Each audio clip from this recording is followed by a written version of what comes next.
Pois é, o Brasil está avançando no consumo de produtos e serviços digitais, como a gente viu recentemente em pesquisas, né? PNAD, Pesquisa Nacional por Amostra de Domicílios, divulgada pelo IBGE, o Instituto Brasileiro de Geografia e Estatística. A pesquisa mostrou recentemente que o Brasil ganhou, veja só, 12 milhões de internautas no ano de 2009, ou seja, 1 em cada 4 casas agora acessam a internet.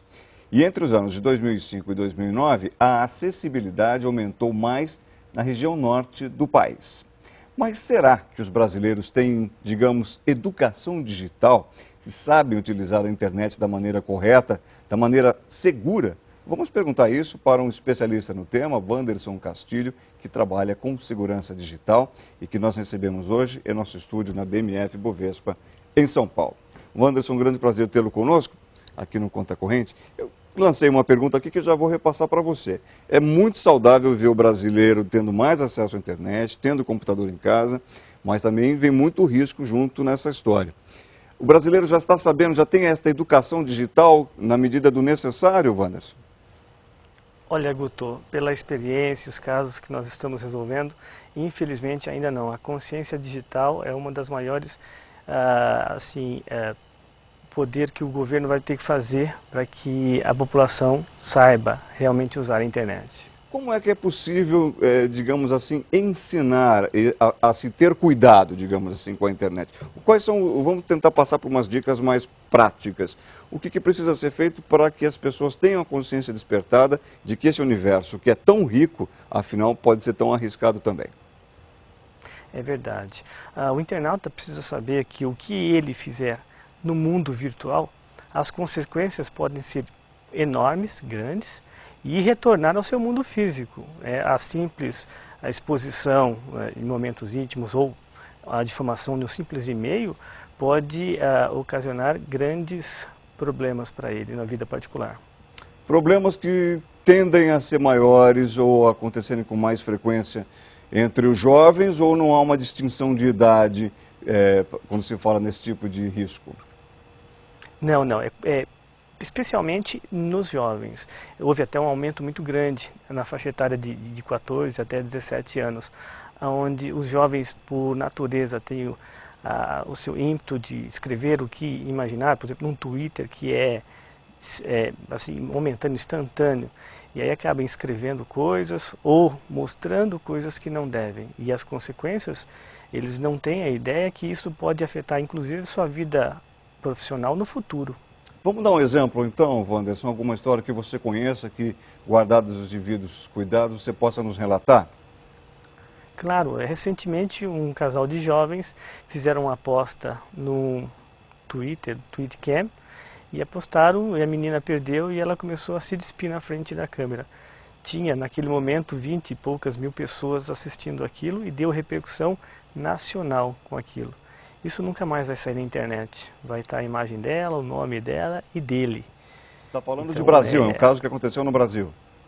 No Brasil, aqui no Brasil, recentemente. Ou seja, 20 mil câmeras ligadas na cena naquele momento e com certeza isso vai se multiplicar exponencialmente.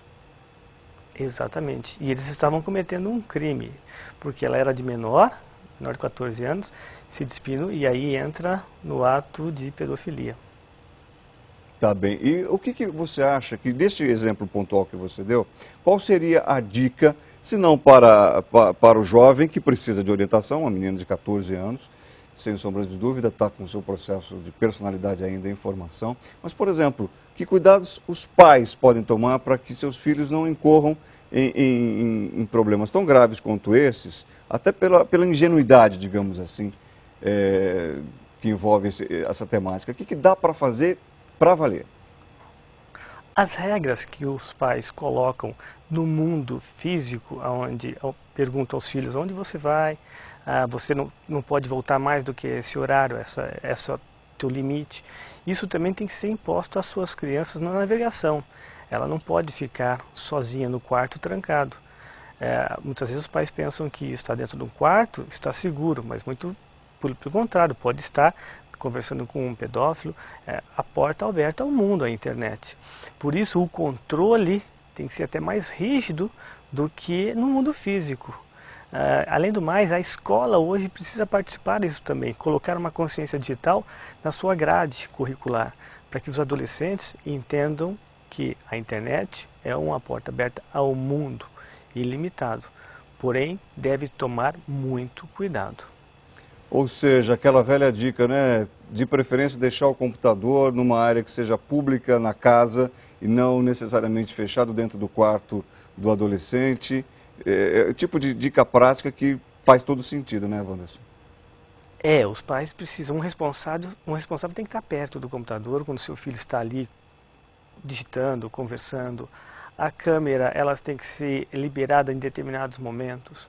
E os pais precisam colocar programas de monitoramento para saber o que seus filhos estão fazendo. Antigamente era muito complicado você saber onde é que seu filho estava, se você só fazia aquelas perguntinhas e tentava tirar dele. Mas hoje, com uma simples instalação de um software, o pai pode receber um relatório, chamado guarda-costa virtual, e saber tudo que o filho está fazendo e navegando pela internet, sem o filho perceber. Você, de uma certa forma, está, né, protegendo o seu filho, sabendo do problema antes do que ocorra.